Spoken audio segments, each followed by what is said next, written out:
இந்த slavery system இரண்டு வகைப்படும். ஒன்று சரீரத்திற்குரிய ஸ்லேவரி சிஸ்டம். இந்த சரீரத்திற்குரிய ஸ்லேவரி சிஸ்டத்துக்கு தான் கவர்மெண்ட் என்ன செய்யும், திட்டம் போடும். இன்னொன்று ஆவிக்குரிய ஸ்லேவரி சிஸ்டம், ஆவிக்குரிய அடிமை கொள்கை. இந்த ஆவிக்குரிய அடிமை கொள்கைக்கு மனித அரசாங்கம் ஒன்றும் செய்ய முடியாது. இறை அரசு விடுதலையை கிறிஸ்துவின் மூலமாக என்ன செய்திருக்குது, 2026 வருடங்களுக்கு முன்பாக சிலுவையிலே பெற்று தந்திருக்கிறது. அதை நாம் விளங்கி கொள்ள வேண்டும், அதை நாம் விளங்கி கொள்ள வேண்டும். அதுதான் இந்த போதனையோட நோக்கம். முதலாவது physical slavery system. Physical slavery சிஸ்டத்திற்கான காரணங்கள் என்ன? பிசிக்கல் ஸ்லேவரி சிஸ்டத்துக்கான காரணங்கள் என்ன அப்படின்னா, நம்பர் 1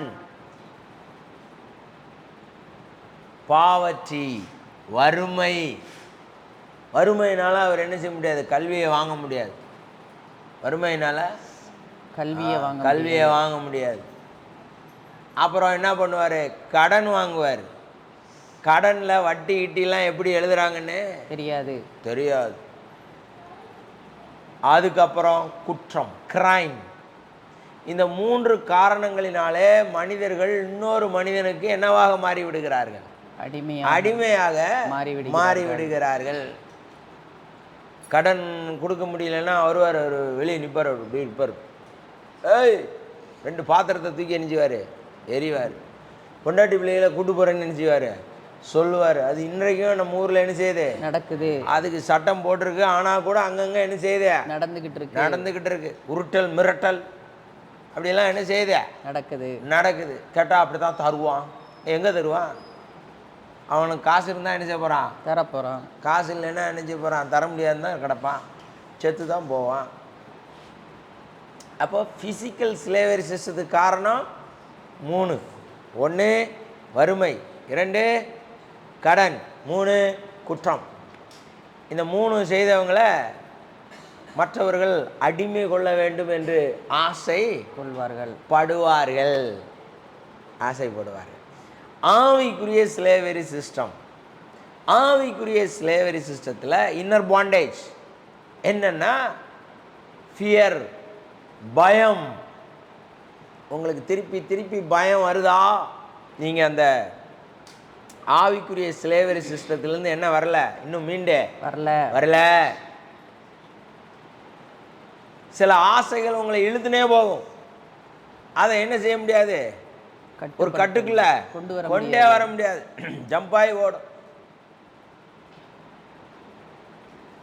அது என்னது, ஆவிக்குரிய ஸ்லேவரியில் சிஸ்டத்தில் இருக்கிறோம்ங்கிறதுக்கு அடையாளம். எதையாவது நினைச்சாலும் ஆகாது, நடக்காது, முடியாதுன்னு உள்ளேருந்து என்ன செய்யும், தோணும். நாசமாக போயிடும் அப்படின்னே தோணும் பாருங்க. அப்போலாம் நீங்கள் எதில் இருக்கியா, ஆவிக்குரிய அடிமை சிஸ்டத்தில் இருக்கிறிய. அடுத்து ஈகோ சைக்கிள். இவெல்லாம் பெரிய இவளுக்கு நம்ம ஒத்து போகணுமா, கீழ்ப்படியணுமா, நம்ம யார், இந்த ஈகோ வந்துக்கிட்டே இருக்கும். அது புருஷன்டே அப்படி தான் காட்டும், திருச்சபையில் உள்ள ஹைரார்கிலையும் அப்படி தான் காட்டும். நம்ம இங்கே யாராக இருக்கிறோம், நமக்கு என்ன பொறுப்பு கொடுக்கப்பட்டிருக்கு, அதை செஞ்சுட்டு போயிட்டே இருக்கணும் அப்படிங்கிற மனநிலை வராது. அப்போ அவங்க எதில் இருக்கிறாங்க, ஆவிக்குரிய அடிமைத்தனத்தில் இருக்காங்க. உங்களுக்கு வேலை கொடுக்கப்படலையா, மகிழ்ச்சி, அதற்கான வேலை என்ன செய்யும், வரும். அப்போ அதுக்கு இந்த இத்தனை டிசையர், ஃபியர், நெகட்டிவிட்டி, ஈகோ இதெல்லாம் சேர்ந்து உங்கள் ஆவிக்குரிய குரோத்துக்கு என்ன செஞ்சிடும், சுவாகா பண்ணிடும். ஆவியில் வளர்ச்சி அடைய மாட்டீங்க, அடையவே மாட்டீங்க. ஆவியில் வளர்ச்சி அடையலை, இதெல்லாம் இருக்குது அப்படின்னா உங்களால் ரொம்ப நேரம் பைபிள் வாசிக்க முடியாது. உங்களால் நிறைய கொஞ்சம் 2-3 பாடல்களை என்ன செய்ய முடியாது, பாட முடியாது. டெய்லி பைபிள் ஒரு பாட்டு படித்து ஒரு அதிகாரம் வாசிக்கணும் அப்படின்னா ஒரு நாள் வாசிப்பீங்க, 9 நாள் இணைஞ்சிருவியா, லீவு போட்டுருவோம். அப்படின்னா என்ன அர்த்தம், you are in the spiritual slavery system. நீங்க இன்னும் எதுல தான் இருக்கிறீங்க? ஆவிக்குரிய அடிமையா இருக்கிறீங்க.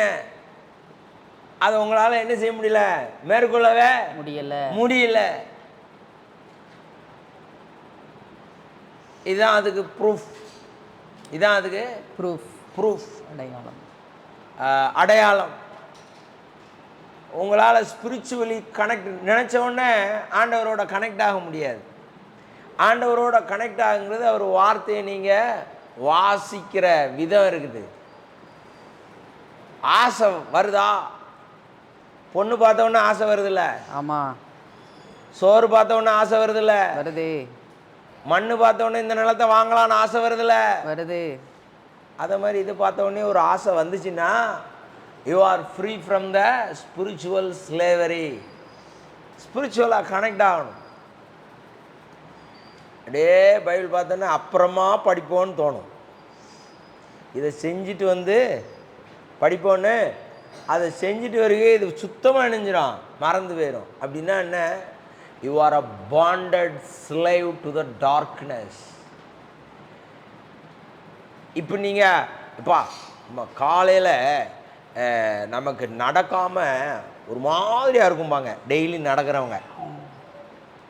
ஒரு தடவை அதை டேஸ்ட் பண்ணிட்டாங்கன்னா நடந்தால் தான்ப்பா உடம்புக்கு நல்லா இருக்கு. தம் அடிக்கிறவங்க கேட்டால் காலையிலே தம்மை தேடும். என்ன தம் அடித்தாதான் எனக்கு காக்கா வரும் அவருக்கு. அவனை சாப்பிட்டோன்னே சில ஆட்கள் சாப்பிட்டோன்னே தம் அடித்தாதான் ஒரு திருப்தியாக எனக்கு வரும்பா. ஏன்னா ப்ராக்டிஸ். அவன் உடம்பு என்ன செய்யுது? அதை கேட்குது. அப்போ நம்ம ஆவிக்குரிய உடம்பை நாம் உருவாக்கி வச்சுருந்தோம்னா இந்த ஆவிக்குரிய உடம்பு சோறு என்ன செய்யும்? கேட்கும். அப்போ பைபிள் வாசிக்கலைன்னா ஒரு மாதிரியாக அன்றைக்கி என்ன செய்யும்? இருக்கும். அப்போ அது ரொம்ப முக்கியம். அப்போ ஆவிக்குரிய அடிமைத்தனத்தில் இருக்கிறோங்கிறது இதை வச்சே நினைஞ்சிடலாம். ஈகோ கிளாஸ் சர்ச்சில் வருதுன்னா என்ன அர்த்தம்? நிறைய ஆவிக்குரிய அடிமைகள் என்ன செய்யுது? இருக்குதுன்னு அர்த்தம். இந்த ஈகோவை வச்சு என்ன செய்ய? ஏதாவது ஜோறு கிடைக்குமா? கிடைக்காது. ஏதாவது அற்புதம் நடக்குமா? நடக்காது. No profit. ப்ராஃபிட் இல்லாத எதுக்கு செய்யணும்? ஆண்டவர் தெளிவாக சொல்கிறார், என்னை ஆராதித்து பார், உனக்கு நான் விருதாவா விடுறேனா இல்லையான்னு பார், எனக்கு கொடுத்து பார், உன் பொருளாதாரத்தை நான் ஆசீர்வதிக்கிறேனா இல்லையான்னு பார். மகா வறட்சியான காலங்களிலும் உன்னை நான் நீர்ப்பாய்ச்சலான தோட்டத்தை போல ஆக்குவேன். ப்ராமிஸை எக்ஸிக்யூட் பண்ணுவார். அதில் சேலஞ்சு பண்ணுறார் ஆண்டவர். அப்போ சேலஞ்சு பண்ணுறீங்க. நீங்கள் வந்து என்ன பண்ணுறீங்க? இயேசு தான் ரட்சகருங்கிறத கண்டுபிடிச்சிட்டீங்க. இப்போ பிசாசு உங்களை விடுவானா? விட மாட்டான். அடிமையை விடுறதுக்கு யாருக்கு மனசு வரும்? இத்தனை நாள் நீங்கள் அவனை பார்த்து அன்பே அப்படின்னீங்க. இப்போ அவன்கிட்ட போய் வம்புக்கு நிற்பிய. அவனால் ஜெயிக்க முடியாதுன்னு தெரியும். அதனால் உங்களை என்ன செய்வான்? ஒரு ஈகோவை தூண்டி விட்டு, ஒரு ஆசையை தூண்டி விட்டு, ஆசையை காற்றுல தூது பாட்டு, ஆசையை காற்றுல தூது விடுதாகலாம். ஏற்கனவே இங்கே ஆசை கொப்பளிச்சு வருது, இதில் வேற தூதா. பிரச்சனை பாருங்க, பிரச்சனை.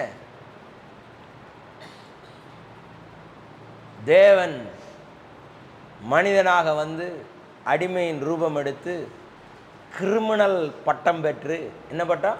கிரிமினல் பட்டம் பெற்று சிலுவையிலே தொங்கி ரத்தம் சிந்தி அடக்கம் பண்ணப்பட்டு 3ஆம் நாள் உயிரோடு எழுந்து 40ஆவது நாள் பரமேறி 50ஆவது நாள் பரிசுத்த ஆவியை அனுப்பி பிதாவின் வலது பாரிசத்தில் உட்கார்ந்துருக்கு. எதுக்கு தெரியுமா? நீங்களும் நானும் குப்புரடிக்கா விழுந்துருவோம்னு சொல்லி தான் அவர் அங்கே நின்று இணைஞ்சிக்கிட்டு இருக்காரு. பிதாவை, ஐயா எங்கால் என் நாமத்தை இணைஞ்சிட்டான், ஏற்றுக்கொண்டுட்டான், அதனால் மன்னிச்சிருங்க அப்படின்னு சொல்லி அங்கே இணைஞ்சிக்கிட்டு இருக்காரு. மன்னிப்பு கடி தான் எழுதிக்கிட்டு இருக்காரு, அப்பாலஜி லெட்டர் எழுதி கொடுத்துட்டு இருக்காரு. அதனால தான் நீங்களும் நானும் எதில் உட்காந்துட்டு இருக்கோம்? சர்ச்சில் உட்காந்துட்டு இருக்கோம். அதனால தான் உங்களையும் என்னையும் வானமண்டலம் தொட முடியல, அந்தகாரம் தொட முடியல, ஆதிகாரம் தொட முடியல, துரைத்தனம் தொட முடியல, மண்டே சொரிஞ்சிட்டு உட்கார்ந்து இருக்குது. நம்ம அதெல்லாம் என்ன செய்யறது இல்ல, பெருமையா பாக்குறதே இல்ல. நாங்க ஜெபிச்சோம், நாங்கள் ரட்சிக்கப்பட்டோம். என்ன தைரியம் இருந்தால் இவங்க ஜெபிப்பாகலாம், இவங்க இணைஞ்சிட்டாகலாம், ரட்சிக்கப்பட்டாகலாம், இவங்க அந்த ஊருக்காக ஜெபிப்பாகலாம். ஜெபிக்க சொல்லியிருக்கா ரட்சிக்கப்படுறதுக்கு? எங்கேயாவது பைபிளில் சொல்லியிருக்கா? புறப்பட்டு போன்னு சொல்லியிருக்கு. போக மாட்டான் இவன். ஏன் தெரியுமா? இவன் ஆகச்சிறந்த சோம்பேறி, ஆகச்சிறந்த ஆவிக்குரிய அடிமை. ஏன்னா நீங்கள் புறப்பட்டு போனீங்கன்னா நீங்கள் யார்கிட்ட தான் போகணும்? புறஜாதியார்கிட்ட போகணும். ₹1 அவங்கள மதிக்க மாட்டான். ஒரு வீட்டுக்கு போனார் பாருங்க, ஒரு வீட்டுக்கு போனார். அது லூக்கா 7 இருக்கும் பாருங்க. ஒரு வீட்டுக்கு போனார். அந்த வீட்டுக்கு போய் உள்ளே போய் உட்காந்துட்டார். ஒன்றுமே சொல்லலை. அங்கே ஒரு அம்மா என்ன செய்யுது, காலில் கண்ணீரால் பாதத்தை நினச்சி, பொம்பளைங்க அழுதா கொஞ்சம் ஆறாதான் என்ன செய்யும், கண்ணீர் ஓடும். ஆமாம், காரணத்தை பார்த்தீங்கன்னா ஒன்றுமே இருக்காது. ஆனால் கண்ணீர் எப்படி ஓடும்? தாரையா ஆறா ஓடுமா? காலெல்லாம் நனைஞ்சிருச்சு. இப்போ உள்ள மாதிரி 1/2 அடி முடியலாம் பாருங்க. அந்த அம்மாவுக்கு 6 அடி முடி இருந்திருக்கு. அதனால அந்த முடி எடுத்து இணைஞ்சிருச்சா? தொடச்சிருச்சு. இதை பார்த்த பரிசேயனுக்கு என்ன வந்துருச்சு? கடுங்கோபம் வந்துருச்சு. அவ ஒரு பாவியான ஸ்திரீ. அவ இந்த ஆள் தீர்க்கதரிசியா இருந்திருந்தா இவர் அதை அனுமதி கொடுத்திருக்க மாட்டாரு. இதான் தேவனுக்கும் மதத்துக்காரனுக்கும் உள்ள வித்தியாசம். அடிமை மனநிலையில் இருக்கிறவன் இன்னொரு மனிதனை என்ன பண்ணுவான்? டிஸ்கிரிமினேட் பண்ணுவான். இவன் செஞ்ச பாவத்தை யாரு பார்த்தா? அதை நினைக்கலாம. அந்த அம்மா செஞ்ச பாவத்தை எல்லாரும் பார்த்துருக்காங்க, எல்லாரும் இணைஞ்சிருக்காங்க, கேட்டிருக்காங்க. அதனால அது மட்டும் பாவியா சித்தரிக்கப்படுது. இவங்க எல்லாம் இணைஞ்சிட்டாங்க, மூட்டையில் கட்டி வச்சுட்டாங்க. அதனால அது என்ன செய்யப்படலை? பேசப்படலை. இது பேசு பொருள் ஆயிடுச்சு. அதனால அவன் சொல்கிறான், இந்த பாவியான ஆண்டவர் சொல்கிறாரு, தம்பி நான் வீட்டுக்குள்ளே வரும்போதே கவனித்தேன், நீ என் கால்களை என்ன செய்யலை? தண்ணி கொடுக்கல. என் தலைக்கு என்ன கொடுக்கல? எண்ணெய் கொடுக்கல. இவ அதை செஞ்சா. தேவன் ரிசீவிங்கை பார்ப்பார், அதுக்கு சிற்றே அனுப்புவார், ஆனால் பேச மாட்டார், ரெக்கார்ட் பண்ணி வச்சுக்கிட்டார். ஓஹா இப்படி செய்தியா நீ? ரைட். எனக்குரிய ரிசீவிங் எங்கே? அவன் பரிசையன் அவன்கிட்ட சொல்லிட்டாரு. சொல்லிட்டு பாவமெல்லாம் சரியாயிடுச்சு அப்படின்னு சொல்கிறாரு. இன்னும் அவனுக்கு இன்னும் கோபம் வருது. உடனே இவர் ஒரு கதை போடுறார். சீமோனே, ஒருத்தன் 10,000 ரூபா கடன் வாங்கினா, இன்னொருத்தன் 10 லட்சம் கடன் வாங்கினா, 2 கடனும் மன்னிக்கப்பட்டது. யார் ரொம்ப அன்பாக இருப்பா? அது 10 லட்சம் வாங்கினவன் தான் என்ன செய்வான்? அன்பாக இருப்பான். ஆஹா, இவனும் அநேக பாவம் செய்தா, அதை நான் மன்னிச்சிட்டேன், அதனால் இவன் என்ன செய்கிறா? அன்பு காட்டுறா. என்ன பதில் சொல்கிறது இதுக்கு? பாவம் அதிகமாக செஞ்சவனை தானே உலகம் எப்படி பார்க்கும்? பாவியாக பார்க்கும். இவர் எப்படி பார்க்காரு? அதிக பாவம் செஞ்சு நம்ம மன்னிச்சனால அவன் அதிகமாக லவ் காட்டுறா. அல்லேலூயா. உலகம் வேற. சிலேவரி சிஸ்டம் நீங்கள் மிஸ்டேக் பண்ண உங்களை எப்படி பண்ணோம்? அழுத்தும். கிறிஸ்து அப்படி இல்லை. மன்னிக்கிறேன் வா, உன்னை உயர்த்துறேன் வான்னு லவ்வை நினைஞ்சுவாரு, காமிச்சு உங்ககிட்ட இருந்து அன்பை கொண்டு வர அவரு வேலை செய்வாரு. ஆமென். ஏன்னா அன்பு உலகத்துல இல்லை. அதனாலதான் பரலோகத்திலிருந்து இறங்கி வந்து அன்பை சிலுவையில் நினைஞ்சாரு, காட்டினாரு. நீ என்னை கூப்பிடல, ஆனால நானா வந்தேன். உன்னால உன்னை காப்பாற்ற முடியாது, அதனால நான் உனக்காக என் ஜீவனை தந்தேன். உன்னால் செத்து போனால் உயிரோட நினைச்ச முடியாது, எழும்ப முடியாது. எனக்கு என்ன அதிகாரம் இருக்குது? ஜீவனை கொடுக்கவும் ஜீவனை எடுக்கவும் எனக்கு அதிகாரம். அதனால நான் ஜீவனை கொடுத்து நான் ஜீவனை எடுத்துக்கிட்டேன். இம்புட்டு செஞ்சிருக்கிறேன், ஆனால் உனக்கு அன்பு கூற தெரியாது. அதுக்காக என் ஆவியை என்ன செஞ்ச உள்ள அனுப்புன. ரோமர் 5:5 படி அப்பையும் நீ என் மேலே அன்பு கூற முடியாதபடி இந்த அடிமை கொள்கை உன் மனசில் என்ன செய்யுது? இருக்குது. அதுதான் உனக்கு ஆசை எங்கிட்டாவது இழுத்து விட்டுறது, பயத்தை எங்கேயாவது நெஞ்சிருது இழுத்து விட்டுறது, அறியாமையை தூக்கி விட்டுறது. அறியாமையில் இருந்தால் அறிஞ்சிக்கணும்னு நினைக்கணும், அப்படி நினைக்க மாட்டேன் பாருங்க. நமக்கு விதிச்ச விதிப்பு அவ்வளோதான்.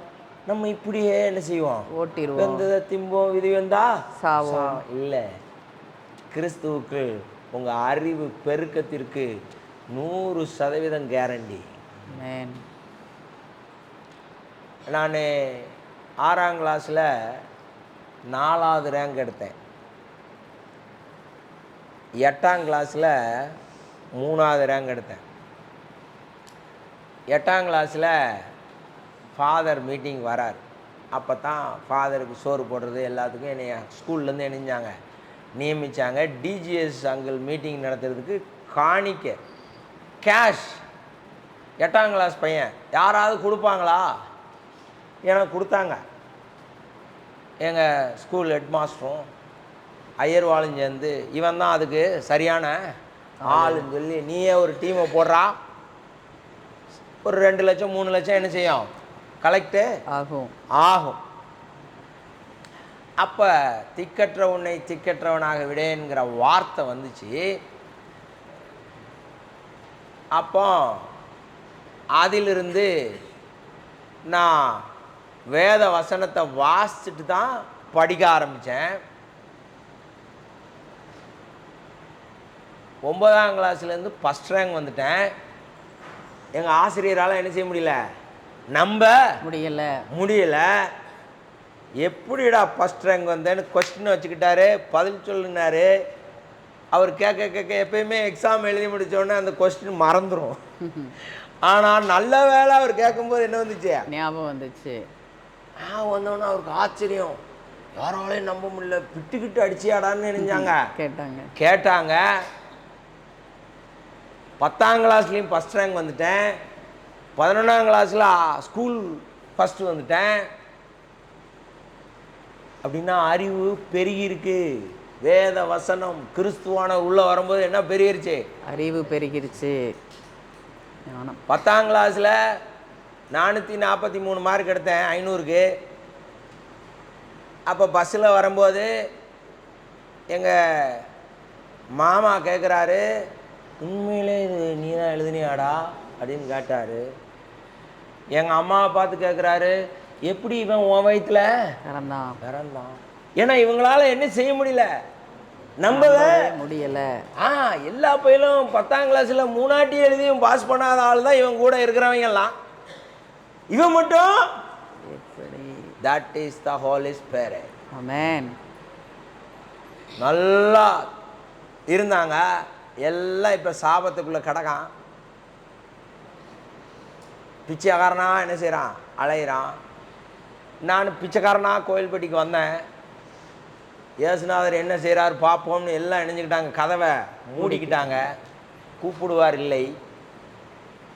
ஆனால் இப்போ வறுவல் கொடுக்குறாங்க, வாவான்னு என்ன செய்கிறாங்க, கூப்பிட்றாங்க. இப்போ எனக்கு வர்றதுக்கு என்ன இல்லை, டைமு இல்லைங்கிறேன். இயேசுநாதர் உனக்கு அவ்வளோ செய்கிறாரான்னு கேட்குறாங்க. ஆமாம், நீங்களும் வாங்க, உங்களுக்கு என்ன செய்வாருன்னா வரமாட்டேங்கிறாங்க. இந்த கள்ளர்களை என்ன செய்ய, இந்த ஆவிக்குரிய அடிமைகளை என்ன செய்ய. Spiritual slavery system broken by the Jesus Christ. ஆவிக்குரிய சிஸ்டம் உடைஞ்சிருச்சுன்னா சரீரத்தில் உள்ள அடிமை இணைஞ்சிரும், உடைஞ்சிரும். இதை வேதத்தில் நம்ம பார்க்கும்போது யாத்திராகமம் 21ஆம் அதிகாரம் 2ஆம் வசனத்திலேருந்து 11ஆம் வசனம் வரைக்கும் நம்ம வாசித்தோன்னா, ஒரு எபிரேயன் இன்னொரு எபிரேயனை அடிமையாக கொள்ளும்போது 6 வருஷம் வேலை வாங்கணும், 7வது வருஷம் இணைஞ்சணும், விடுதலை பண்ணி விட்டுறணும். அப்படியே அவன் இந்த தனியாக வந்து வீட்டில் இந்த மாஸ்டர் பொண்ணு கொடுத்து அவனுக்கு பிள்ளை பிறந்துச்சுன்னா 7வது வருஷம் போகும்போது பொண்டாட்டி பிள்ளைகளை என்ன செய்யணுமா, விட்டுட்டு போயிடணும். எங்கே விட்டுட்டு போயிடணும், மாஸ்டர் வீட்டில். பொண்டாட்டி பிள்ளைகளை எப்படி ஆண்டவரே என்ன செஞ்சுருக்காரு, இவன் பொண்டாட்டி கொடுத்து அங்கே பிள்ளை வந்துருச்சுன்னா அவன் எங்கே தான் இருக்கணும்னு சொல்லி கொடுத்துருக்காரு, எஜமான் வீட்டில் தான் இருக்கணும். ஏன் நீங்கள் காது குத்துறீங்க தெரியுதா, காது ஏன் குத்துறீங்கன்னு இப்போ சொல்கிறேன். காது குத்துனா பெர்மனன்ட் அடிமைன்னு அர்த்தம். காது குத்துறதுக்கு அடையாளம் என்ன? பெர்மனன்ட் அடிமை. பெர்மனன்ட் அடிமை. ஆமாம். அதனால தான் வயசுக்கு வந்தோடனே என்ன செய்வாங்க பொம்பளைக்கா காது குத்துவாங்க. அப்படின்னா உன்னை பெர்மனண்டாக எங்கேயோ அடிமையாக அனுப்பிச்சே போகிறான், அனுப்ப போகிறோம்னு அர்த்தம். பொண்டாட்டி பிள்ளைகளுக்கு விட்டுட்டு இவனுக்கு போக மனசு இல்லைன்னா முதலாளிகிட்ட வந்து சொல்லணும், ஐயா பொண்டாட்டி பிள்ளைகள் நான் விட்டு போல உங்களோடையே நினைஞ்சுக்கிறேன், சாகிற வரைக்கும் இருந்துக்கிறேன்னு. உடனே என்ன செய்யணும்? அந்த முதலாளி அவனை கூட்டிட்டு போகணும். அங்கே வாசலில் தான் யார் இருப்பா? ஜட்ஜி இருப்பாங்க, நியாயாதிபதிட்டு என்ன செய்யணும்? கூட்டு போகணும். அங்கே ஒரு கதவு இருக்கும். இந்த கதவு இருக்குல்ல, திறந்துருக்குல்ல, நடுவில் கேப் இருக்கா? அந்த கேப்பில் என்ன வைப்பாங்க? இந்த காதை வைப்பாங்க. வச்சுட்டு நடுவில் இருக்குல்ல ஒரு சின்ன கோழி வச்சு நஜக்குன்னு நினைச்சிருவாங்க, குத்திடுவாங்க. காதை அப்படி குத்தி ஒரு கடுக்கான போட்டுட்டா யாருன்னு அர்த்தம்? பெர்மனன்ட் அடிமைன்னு அர்த்தம். அதனால தான் உங்களுக்குலாம் காது குத்திருக்கு. நீங்களாம் யாரு? பெர்மனன்ட் அடிமை. யாருக்கு? உங்களை கல்யாணம் பண்ணியிருக்கிறாருல அதுக்கு. ஆனாலும் நீங்கள் ரூல்ஸை என்ன செய்றீங்க? அப்பப்போ மீறிடுறீங்க. நான் சொல்லலை, பைபிளில் எழுதியிருக்குது. காது குத்துறது பெர்மனன்ட் அடிமைக்கு அடையாளம் என்று எழுதப்பட்டிருக்கிறது. இதே இது ஒரு பொண்ணு அடிமையாக இருக்குது. அந்த முதலாளி அந்த பொண்ணை அவனுக்கு மனைவியாக ஏற்றுக்கலாம். இல்லைன்னா தான் பையனுக்கு அந்த பொண்ணை அடிமை பொண்ணை மனைவியாக வச்சுக்கிட்டான்னா திடீர்னு அவர் என்ன செய்வார்? அவர் சொந்தக்கார பொண்ணை வந்தோடனே அதையும் என்ன செய்வார்? கல்யாணம் முடிச்சுக்குவார். அப்படி முடிச்சுட்டா இந்த பொண்ணுக்கு என்ன கொடுக்கணும்? அன்னம், வஸ்திரம், விவாக கடமை. இந்த மூணு என்ன செய்யணும்? கொடுக்கணும், செய்யணும். அன்னம்னா என்ன? சாப்பாடு. அவளுக்கு சாப்பாட்டுக்கு என்ன செய்யணும்? காசு கொடுக்கணும். இன்னைக்கும் சட்டத்தில் என்ன செய்யுது? இருக்குது. அன்ன வஸ்திரத்துக்கு கூட தரமாட்டேங்கான, விவாக கடமை வேற செய்யணும். அவள் பாடி இருக்குல்ல, அந்த பாடி தொந்தரவு பண்ணும்ல, அதுக்கு இவர் என்ன செய்யணும்? வேலை செய்யணும். இதுதான் எபிரேய அடிமையோட ரூல். ட்ரீட்மெண்ட். ஒரு ஸ்லேவை எப்படி ட்ரீட் பண்ணணும், ஒரு ஸ்லேவை எப்படி ட்ரீட் பண்ணுங்கிறத லேவியராகமம் 25 அதிகாரம் 39ஆம் வசனத்திலேருந்து 46ஆம் வசனம் பைபிள் ஒரு சிஸ்டத்தை ரெக்கார்ட் பண்ணி இதுக்கு மிஞ்சி நீ செய்யக்கூடாது அப்படின்னு சொல்லிச்சுன்னா அந்த காலத்தில் அந்த சிஸ்டம் எவ்வளோ கொடிகட்டி பறந்துருக்குன்னு பாருங்க. தமிழர்கள் உலகெங்கும் அடிமைகளாக விற்கப்பட்டார்கள். உலகெங்கும் அடிமைகளாக. சிங்கப்பூரை உருவாக்குனது யாரு? தமிழக அடிமைகள், விவசாய அடிமைகள். மலேசியாவை உருவாக்குனது யாரு? தமிழக அடிமைகள். ஜப்பான்ல போய் விவசாயம் சொல்லி கொடுத்தது யாரு? இங்கிருந்து விவசாய அடிமையா போன தமிழர்கள். தமிழர்கள் அப்படின்னா நாளையும் பார்க்கணும். ஆந்திரா, கேரளா, கர்நாடகா, தமிழ்நாடு, இது நாளும் அடிமைகள். ஆகச்சிறந்த அடிமைகள். இப்போ விடுவிக்கப்பட்டிருக்கோம் கிறிஸ்துவினால். எதையாவது ஒன்று இணைஞ்சிக்கிடக்கூடாது, உள்ளுக்குள்ளே சண்டை போடக்கூடாது. இந்த நாளும் ஒரே கேட்டகரி. இந்த வீடு ஒரு மாதிரி இருக்குது, அந்த வீடு ஒரு மாதிரி இருக்கணும்னா இந்த வீட்டில் இருந்துக்கிட்டு அந்த வீட்டை நினச்சிக்கிறது, குறை சொல்கிறது. இதுதான் பிசாசோட ஈகோ சிஸ்டம். ஆவிக்குரிய அடிமையாக செயல்படக்கூடாது. ஒன்னஸ். அதனால தான் கிறிஸ்து என்ன பண்ணார்? பிரிவினை ஆகிய தடுப்பு சுவரை சிலுவையினாலே தகர்த்து யூதன் என்றும் இல்லை, கிரேக்கன் என்றும் இல்லை, அடிமை என்றும் இல்லை, சுயாதீனன் என்றும் இல்லை என்று என்ன செய்தார்? ஒருமுக. அந்த இது மைண்டில் சப்கான்சியஸில் உட்காரணும். சப்கான்சியஸில் உட்கார்ந்தாதான் நம்ம என்ன செய்வோம்? செயல்படுவோம். அதை வாசிங்க 39. உன் சகோதரன் தரித்திரனாகி உனக்கு விலைப்பட்டு போனால். அப்ப அடிமைக்கு காரணம் என்ன? வறுமை. அடிமையா இருக்க காரணம் என்ன? வறுமை. வறுமை. பொருளாதாரம் அவனுக்கு வந்து என்ன செய்யல, போகல. வரவே என்ன செய்ய, பயப்படுது. அவன்கிட்ட வர்றதுக்கு பயப்படுது. அதான் தரித்திரன் ஆயிட்டான். இப்ப என்னதான் செய்யணும்? உனக்கு விலைப்பட்டு போனால் அவனை அடிமையை போல ஊழியம் செய்ய நெருக்க வேண்டாம். ஏன்? அவன் யாரு? சக உதிரம். சக உதிரம்னா 2 ஜென்ம சரீரத்தின்படி சகோதரர் இருக்காங்க. அது நம்ம சரீரம் எங்கேயாவது பிறந்திருக்கும், ஏதாவது ஒரு குடும்பத்தில். அந்த குடும்பத்தில் உள்ளவங்களாம் யாரு? ஜென்ம சரீரம். சபை ஆவிக்குரிய சரீரம். சபை ஆவிக்குரிய சரீரம். ஏன்? நம்ம ஒரே ரத்தத்தினாலே மீட்கப்பட்டு ஒரே ஆவியினாலே தாகம் தீர்க்கப்பட்டோம். அதான் சபை. அந்த புத்தி வந்தா குசும்பு வேலையெல்லாம் என்ன செய்ய மாட்டோம். அது வந்து ஆவிக்குரிய அடிமைன்னு அர்த்தம். எதையுமே நேரடியாக வந்து என்ன செய்வோம், பேசி அதுக்கு முடிவு என்ன செய்வோம். ஹைரார்கியல் சிஸ்டம் இருக்குது. இவர் இதற்கென்று நியமிக்கப்பட்டிருக்கார், இதை எதற்கென்று. சபை என்றால் அதில் நிறைய நிர்வாக பொறுப்புகள் இருக்கு. அதற்கென்று நியமிக்கப்பட்டவர்களை சந்தித்து அதை பேச வேண்டும். அவர்கிட்ட பேசுறத இன்னொன்று பியூன்ட்ட போய் என்ன செய்யக்கூடாது, பேசக்கூடாது. பியூன்ட்ட அறிவு இருக்குமா, சேவை இருக்குமா? சேவை தான் இருக்கும். டீ வாங்கிட்டு வந்தா அவன் என்ன செய்வான், வாங்கிட்டு. ஜீவோவை பற்றி அவன்கிட்ட கேட்டீங்கன்னா தெரியுமா? தெரியாது. ஆனால் நம்ம ஆளுக்கு அவன்கிட்ட போய் தான் என்ன கேட்பாங்க, ஜீவோ கேட்பாங்க. அப்படி கேட்காதீங்க. உங்களை கிறிஸ்து விடுதலை பண்ணி வச்சிருக்காரு. மறுபடியும் என்ன செய்யறாதீங்க, போய் சிக்கி கொள்ளாதீர்கள். அடுத்து, அவன் கூலிக்காரனை போலவும் தங்க வந்தவனை போலவும் உன்னோடே இருந்து யூபிலி வருஷம் மட்டும் உன்னிடத்தில் சேவிக்க கடவன். எப்படி? ஆண்டவர் மரியாதை கொடுன்னு டயத்தை இணைஞ்சிட்டாரு, நீட்டிட்டாரு. யூபிலின்னா எவ்வளவு?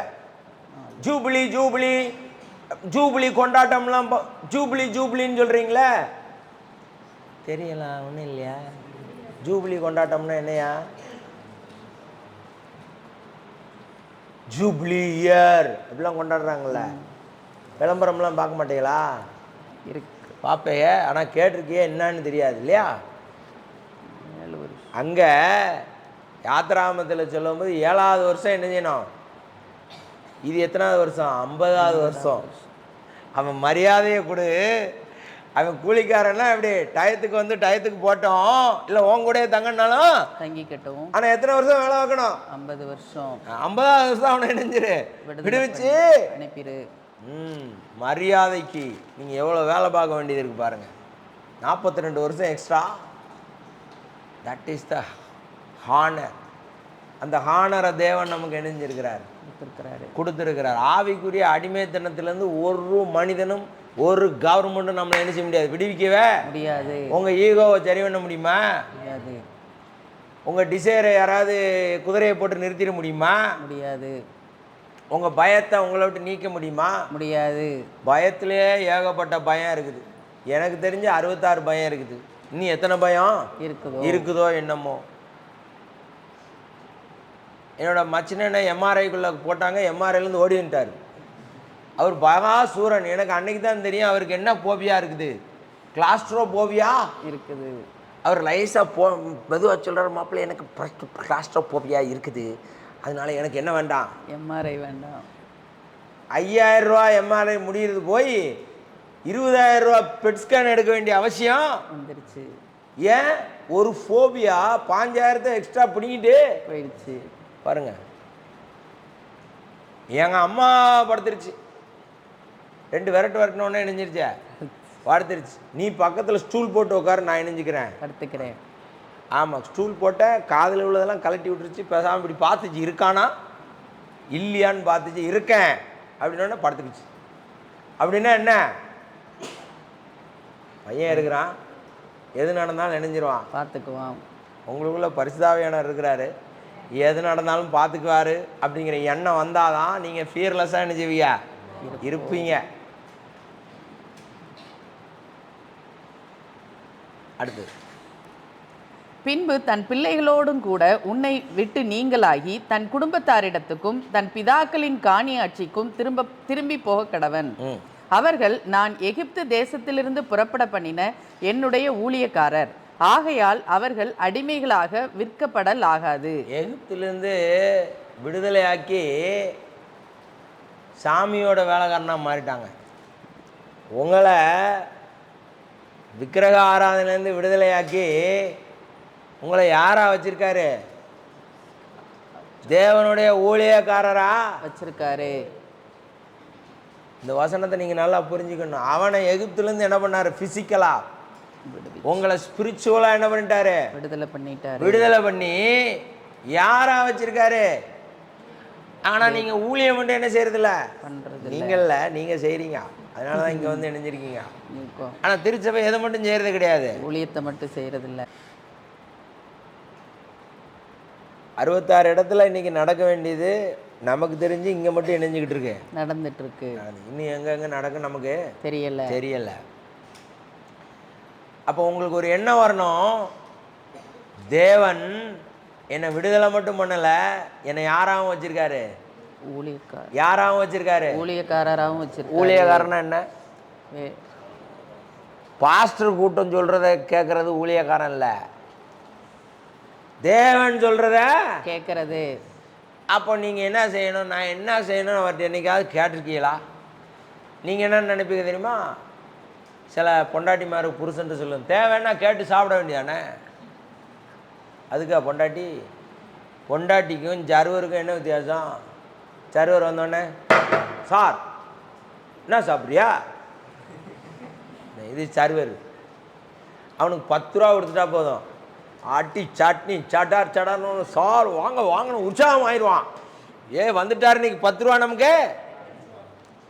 இதுக்கு அதிகாரம் கொடுத்துருக்கோம், நம்ம உழைப்பு ஃபுல்லாக இணைஞ்சிருக்கோம், போட்டிருக்கோம். ஆனால் இது என்ன கேட்கும்? வேணும்னா கேட்க வேண்டியதானே. எப்படி? அது பொண்டாட்டி இல்லை, அது சர்வரு. அது என்னது? சர்வரு. பொண்டாட்டின்னா இப்போ வீட்டுக்காரன் வந்திருக்கான், அலைஞ்சு திரிஞ்சு வந்திருக்கான், அவனுக்கு என்ன கொடுக்கலாம்? ஒரு தண்ணி கொடுக்கலாம். இதுவே என்ன செய்யணும்? தெரியணும்.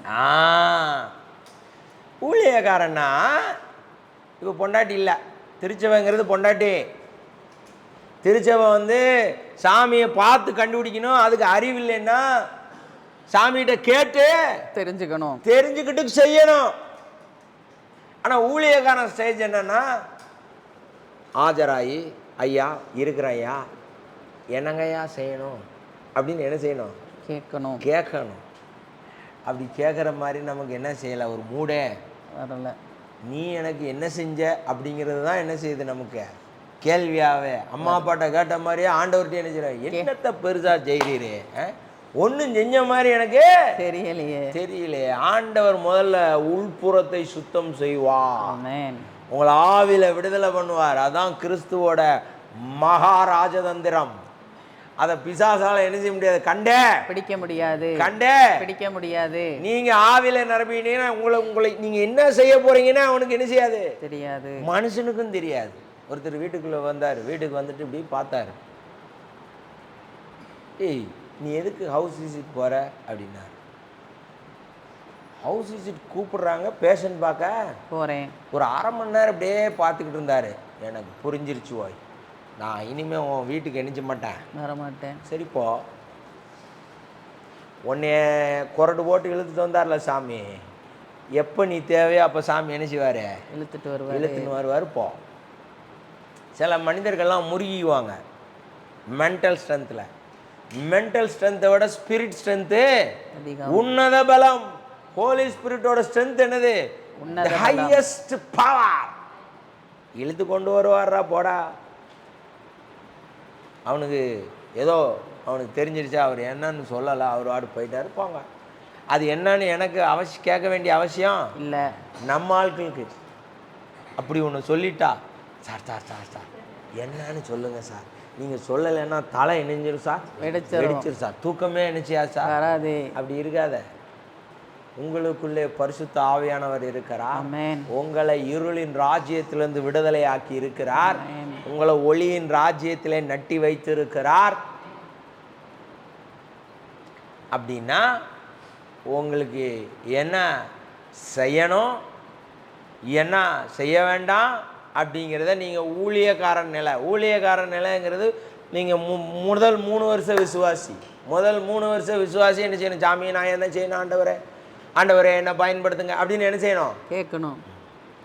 அதுக்கப்புறம் மனவாட்டி லெவலுக்கு வந்துட்டீங்கன்னு வச்சுக்கோங்க, உங்களுக்கே தோணும் இப்போ ஆண்டவருக்கு இது செஞ்சால் ஆண்டவர் என்ன செய்வார்? மகிழ்ச்சியா இருப்பார். மனைவிக்கு தெரியணும் மணவாளனை என்ன செய்யணும்? பிரியமாக. மணவாளனுக்கு கோபம் ஊட்டுறதே யார் தான்? மனைவி தான். அப்படி ஆக்கி வச்சிட்டான். எதை செஞ்சாலும் எகனைக்கு மோனே செஞ்சுட்டா மணவாளன் எப்படியா சிரிக்க முடியுமா?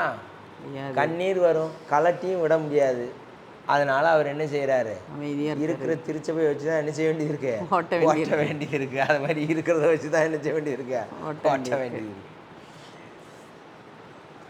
அவங்க எகிப்துலேருந்து வந்துட்டா அவங்க என் ஊழியக்காரன்னு ஆண்டவர் எழுதி வைத்திருக்கிறார். நீங்கள்லாம் அப்போது விடுதலையான உடனே நீங்கள் இயேசுவை தெய்வமாக பார்த்த உடனே நீங்கள் யாராக மாறிட்டீங்க? ஊழியக்காரராக மாறிட்டோம். அல்லேலூயா, அல்லேலூயா. உங்களுக்குள்ள தோணும், அந்த அம்மாவை கூப்பிட்டா நல்லா இருக்குமே, இந்த அம்மாவை கூப்பிட்டா நல்லா இருக்குமே, இந்த அம்மா கஷ்டத்தில் இருக்குது, அதுக்கு ஒரு சந்தோஷம் என்ன செய்யணும்? கொடுக்கணும். சினிமாவுக்கு போகும்போது பொம்பளைகளை பாருங்கள், ஒரு ஃபோட்டோ எடுத்துக்கோங்க. சினிமா முடிச்சுட்டு வாங்க, பேய் மாதிரி வருவான். வச்சுட்டு போன பூவெலாம் என்ன ஆகிரும்? 2 மூட்டை ஏறிக்கிறோம். அவன் மண்டையில் 2 பேனும் இணைஞ்சிக்கிறான். தேட்டர்லேருந்து வீட்டுக்கு வந்தோடனே நெளிஞ்சிக்கிட்டு இருக்கோம். என்ன எங்கோ கடிக்குது, மூட்டை தான். திருச்சபைக்கு வர்ற மூஞ்சும் வந்துட்டு போன பிறகு மூஞ்சும் போட்டோ எடுங்க. 2 ஒன்றா இருந்தால் அது ஆவிக்குரிய அடிமை. வந்துட்டு போகும்போது முகத்தில் ஒரு சந்தோஷம் இருந்தது அப்படின்னா அது என்னது? ஆவிலே விடுதலையாக இருக்கிறார்கள். உலக பயம், நாளைய தினத்தை குறித்த பயம், இருட்டை குறித்த பயம், மாமியாரை குறித்த பயம், மனைவியை குறித்த பயம், கணவனை குறித்த பயம், பாவத்தை குறித்த பயம் நீங்கிருச்சு. ஏன்? அன்பு, பூரண அன்பு பயத்தை புறம்பே தள்ளும். நான் சொல்லலை, பைபிள் சொல்லுது. ஆம், பூரண அன்பு என்ன செய்யுமா? பயத்தை புறம்பே தள்ளும். எங்க இருக்கு? யோவான் தான் அந்த அன்பை பற்றி நிறைய எழுதுவார். 1 யோவான் 4:18. அன்பிலே பயம் இல்லை, பூரண அன்பு பயத்தை புறம்பே தள்ளும். பயமானது வேதனையுள்ளது, பயப்படுகிறவன் அன்பில் பூரணப்பட்டவன் அல்ல. இயேசு மேலே லவ் வச்சிட்டிங்கன்னா உங்களை மிரட்டுறதுக்கு பயமுறுத்துறதுக்கு ஆள் வருவாங்க. அவங்கெல்லாம் யார்? Checking inspectors. அவங்கெல்லாம் யார்? Checking inspectors. உங்களுக்கு லவ் பூரணப்பட்டிருக்கா இல்லை பூரணப்படலையான்னு செக் பண்ணக்கூடிய இன்ஸ்பெக்டர்ஸ். அவங்க வந்துட்டாலே எப்பா நம்ம லவ்வை செக் பண்ண ஆளை அனுப்பிட்டார் சாமி, செக்கிங் இன்ஸ்பெக்டர் கட்டாயம் நமக்கு என்ன செய்யணும்? பாஸ் மார்க்கு போடணும். அதனால் என்ன செய்யணும்? பயம் இல்லாமல் இருக்கணும். பயம் இல்லாமல் இருக்குன்னா பேதர் மாதிரி தூங்கிடணும். எதுக்கு வம்பு? கண்ணு பார்த்தா தானே பிரச்சனை. காலையில் தூங்கி கண்ணை மூடி தூங்கிடு, இறுக்கி தூங்கி என்னவா செஞ்சுக்கோடா, இப்போ நான் என்ன செய்கிறேன்? தூங்கிடுறேன். சிறை கைதிகளுக்கு தூங்க என்ன செய்ய விட மாட்டாங்க. அவன் உண்மையை சொல்கிற வரைக்கும் அவனை என்ன செய்ய விட மாட்டாங்க, தூங்க விட மாட்டாங்க. அப்போ சொல்லிட்டு என்ன செஞ்சிருவாங்க? தூங்கிடுவான். பயத்தை மனசில் போட்டு விட்டிங்கன்னா, போட்டு விட்டு தூங்குடான்னு சொல்லி பஞ்சுமத்தை தலாணி கொடுத்தீங்கனாலும் அவனால் நினைச்ச முடியாது, தூங்க முடியாது. அரண்டவங்கன்னதுக்கு இருண்டதெல்லாம் எப்படி தெரியும்? பேயா தெரியும். அப்போ இந்த அன்பு, பூரண அன்பு நமக்கு பயத்தை என்ன செய்யும்? புறம்பே தள்ளும். அப்போது நாம் எகிப்திலேருந்து வெளியே வந்துட்டோம். எகிப்துங்கிறது பாவத்துக்கு உருவகமாக என்ன செய்யப்படுகிறது? சொல்லப்படுகிறது. இருளின் ராஜ்யத்திற்கு உருவகமாக சொல்லப்படுகிறது. அதுலேருந்து வெளியே வந்துட்டோம். வந்தவொடனே நம்ம யார்? தேவனுக்கு ஊழியக்காரர். ஐயா என்ன சாப்பிட்றீங்க அப்படின்னு என்ன செய்யணும்? கேட்டு செய்யணும். அப்புறம் ஒரு 3 வருஷம் 4 வருஷம் கழித்து நம்ம யார்? மணவாட்டி. குறிப்பிருந்து என்ன செய்யணும்? அப்பையும் தெரியலன்னா நீங்கள் மணவாட்டி ஸ்டாண்டர்டுக்கு இன்னும் வரலன்னு அர்த்தம். உடனே அவர் அன்பை செக் பண்ணுற ஆளை அணிஞ்சிருவார், அனுப்பி விட்டுருவாரு. அனுப்பி விட்டோன்னு உங்களுக்கு பயம் வந்து உங்களை கவ்விருச்சுன்னா அன்பு மெச்சூரிட்டி ஆகலைன்னு அர்த்தம். பணம் இன்னும் மெச்சூரிட்டி ஆகலைங்கிற மாதிரி அன்பு என்ன செய்யலை, மெச்சூரிட்டி ஆகலை. பயம் இல்லாமல் இருக்குது அப்படின்னா மெச்சூரிட்டி ஆயிடுச்சு ஆயிடுச்சு. இதெல்லாம் இங்கே எழுதி வச்சிருக்குது, இதெல்லாம் எழுதி வச்சிருக்குது. எபேசியரில் 6ஆம் அதிகாரத்தில் 5ஆம் வசனத்திலேருந்து 9ஆம் வசனம் வரைக்கும் எழுதுறாரு, நீ ரட்சிக்கப்பட்டாலும் நீ அடிமையாக இருந்தேன்னா எஜமானனை கீழ்ப்படிஞ்சு வேலை செய்யு. அப்போ அடிமை சிஸ்டம் இருக்குது. பவுல் என்ன செய்கிறாரு, எல்லாத்துக்கும் எல்லா அடிமைகளுக்கும் என்ன செய்கிறாரு, பிரசங்கம் பண்ணுறாரு. ராஜாக்களுக்கு பண்ணாரு, அதிகாரிகளுக்கு பண்ணாரு, அடிமைகளுக்கு என்ன பண்ணாரு, பிரசங்கம் பண்ணார். பிரசங்கம் பண்ணிட்டு அந்த சபையில் எபேசு திருச்சபையில் படித்தவங்க இருந்தாங்க, ராஜாக்கள் இருந்தாங்க, யாரும் இருந்தாங்க, அடிமைகளும். அதனால தான் அடிமைகளுக்கு என்ன எழுதுறாரு, கோட்டை எழுதுறாரு. நீ வந்து ரசிக்கப்பட்டுட்டேன்னு சொல்லி குண்டக்கா மண்டக்கான்னு நினைஞ்சிக்கிறாத, நடந்துக்கிறாத, நான் ஆவியில் விடுதலை ஆகிட்டேன், இனி நான் அடிமையில் அப்படி இப்படிலாம் சொல்லாத. உன் அழைக்கப்பட்ட அழைப்பில் என்ன செய், நிலைத்திருந்து எஜமானனுக்கு பயந்து இல்லை, எஜமானனுக்கு கீழ்ப்படிந்து. யாருக்கு பயந்து, கர்த்தருக்கு பயந்து உண்மையா வேலை செய்ய. உன்னை யார் உயர்த்துவா, எஜமானன். அந்த ஸ்டாண்டுலேருந்து அடுத்த ஸ்டாண்டுக்கு இணைஞ்சிருவாரு, உயர்த்திடுவார். அப்போ அடிமைக்குன்னு ஒரு கேரக்டர் இருக்கு. அடிமை சொன்னால் என்ன செய்யாது, கேட்காது. அடித்தா என்ன செய்யும், கேட்கும். அதனால தான் அடிமை உடம்புல ரொம்ப காயங்கள் இருக்கும். வார்த்தைக்கு கீழ்ப்படிஞ்சா அவன் மனிதன், வார்த்தைக்கு கீழ்ப்படியலைன்னா அவன் யாரு, அடிமை. இதுதான் சிம்பிள் டெஃபனிஷன். ஒரு வார்த்தையை சொல்கிறோம், அந்த வார்த்தையை கரெக்டாக எக்ஸிக்யூட் பண்ணுறாங்கன்னா அவங்க யார், மனிதன்.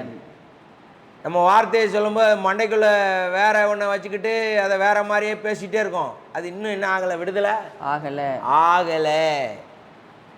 ஒரு மனிதனுக்கு மனிதன் டேர்ம்ஸ் அண்ட் கண்டிஷன் போட்டு அவங்களுக்கு ஒத்திசைவு வரலைன்னா அவன் யார் இல்லை, மனிதன் அல்ல. பேசும்போது ஒத்துக்கிடுவான், செயல்படும் போது எதிர்ப்பான். நீங்கள் கண்டுபிடிச்சிக்கணும், இவன் இன்னும் யார் எந்த ஸ்டாண்டர்டுக்கு வரல, மனித ஸ்டாண்டர்டுக்கு வரல அப்படிங்கிறத என்ன செய்யணும், புரிந்து கொள்ளணும். புரிந்து கொண்டுட்டு ஓடி வந்துடுவா, இல்லை அவங்கள சரி பண்ணணும், அவங்கள சரி பண்ணணும். அது உடனே சரி பண்ணால் உடனே கொண்டே ஓட்டுருவான். அதுக்கு டைம் என்ன செய்யணும், கொடுக்கணும். நம்மெல்லாம் இருளுக்கு அடிமைகளாக இருந்தோம், நம்மளை தேவன் ரட்சிக்கிறதுக்கு எவ்வளோ பொறுமையாக இருந்தார். நான் ஆரம்ப கட்டத்திலே பைபிளை படித்து எக்கச்சக்கமான கேள்விகளை கேட்டு மிரண்டு ஓடுவான். பிரசங்கம் பண்ண வர மாட்டான். நான் இருந்தாலே என்ன செய்ய மாட்டான், தம்பி நீயே ஏதாவது என்ன செஞ்சிரு, பாட்டு படித்து முடிச்சிரும்பான். இல்லைன்னா எழுதி வச்சுக்கிறேன் தம்பி, அப்புறம் வரவே மாட்டான். இப்போ நான் அந்த கேள்விக்கெல்லாம் எனக்கு பதில் கொடுத்துட்டாரான்னு. அதனால் அதுக்கு நான் இப்போ விளக்கம் எழுதல சொல்ல முடியுது. அப்பேற்பட்ட ஸ்லேவரி மென்டாலிட்டியை தேவன் விடுதலையாக்கி வைத்திருக்கிறார். உங்களையும் அப்படித்தான் விடுதலையாக்கி வைத்திருக்கிறார். அதனால தான் எஜமானனுக்கு வேலை செய்யுங்கிறார். இன்னும் 1 கொரிந்தியர் 7ஆம் அதிகாரம் 20லேருந்து 24 வரைக்கும் வாசிச்சிங்கன்னா, நீ அழைக்கப்பட்ட அழைப்பு அடிமையாக இருந்தா அதில் என்ன செய், நிலைத்திரு. கர்த்தருக்குள் ஆவியில் நீ விடுதலை ஆயிட்ட, சரீரத்தில் என்ன ஆகலை, விடுதலை ஆகலை. ஆனால் அதிலே இரு. ஆவியில் உன்னை விடுதலை ஆக்கின கர்த்தர் அதிலிருந்தும் என்ன செய்வார், விடுதலை ஆக்குவார். சுயாதீனன் ஆவாய். நம்ம அப்படி நினைக்கிறத, பொறுமையாக இருக்கிறதெல்லாம் நம்ம என்ன செய்யறதில்ல. ஆமாம், தேவன் இல்லாமல் யாரும் தேவனுக்கு வேலை செய்ய முடியாது. தேவன் உங்களை அந்தந்த லெவலுக்கு கொண்டு வந்துக்கிட்டே இருப்பார். அது வரைக்கும் நீங்கள் என்ன செய்யணும், பொறுமையாக இருக்கணும். உங்களுக்கு அந்த வாய்ப்பை கொடுப்பார். அந்த வாய்ப்புக்கு என்ன செய்யணும், வேலை செய்யணும். அப்படி அடுத்தடுத்த லெவல் வரும். வராமல் இருக்கவே இருக்காது. நீங்கள் நிரூபிக்கணும்ல. 20 லட்சத்தை கொடுத்தா போயிடுவானா, சொன்ன இடத்துல கொடுத்துட்டு திரும்பி வருவானா அப்படிங்கிற நம்பிக்கை எஜமானனுக்கு என்ன செய்யணும்? வரணும். ஏன்? நம்ம ஏற்கனவே ஏமாத்து பேர் வழி. ஏதேன் தோட்டத்தில் நம்ம இணைஞ்சிட்டோம், ஆண்டவரை ஏமாத்திட்டோம். இப்போ திருப்பி என்ன செய்யணும்? உனக்கு எல்லாம் தரேன், ஆனால் உன்னை என்ன செய்யணும்? நீ பூமியில் பரலோகத்துக்கு எடுத்துக்கிறேன், பரலோக ராஜ்யம் வரும்போது உன்னை ஓகே பண்ணிடுவேன். பட் இப்போ பூலோக ராஜ்யம் உன் கண்ட்ரோலில் இருக்குது, கொஞ்சம் எங்கே இருக்குது? இருளின் ராஜ்யத்துக்கு கண்ட்ரோலில் இருக்கு. அதனால உன் கண்ட்ரோலில் இருக்கிறனால ஒன்றை வச்ச இருளின் ராஜ்யத்துக்குள்ள ஒளியின் ராஜ்யத்தை கொண்டு போகிறதுக்கு நான் என்ன செஞ்சுருக்கேன்? பிளானு பண்ணியிருக்கிறேன். நீ எப்போனாலும் என்ன செய்வே? எனக்கு எதிரா வேலை செய்வ. அதனால நீ என்ன செய்யணும்? எனக்கு ப்ரூஃபு பண்ணணும். அதனால தான் பர்சிக்யூஷன் வருது. ப்ரீச்சிங் இருக்குது, ப்ரேயர் இருக்குது, பெர்சிக்யூஷனும் இருக்குது. பெர்சிக்யூஷன் எதுக்கு? நமக்கு பெர்சிக்யூஷன் வந்ததா? வந்தது. நாம் நிரூபித்தோம் ஐயனேரியிலே, அதை நிரூபித்தோம். அதனால கர்த்தர் கட்டாயமாக நம்ம என்ன செய்வா? அதற்கான பலனை, அதற்கான வேலையை அப்படியே நமக்கு தெரியாது, அப்படியே கொடுத்துக்கிட்டே இருப்பார். வேலை நடந்துக்கிட்டே இருக்கும், நம்மளை அறியாமலே வரும். இது செய் அப்படின்னு கனெக்ட் ஆகிக்கிட்டே இருப்போம்.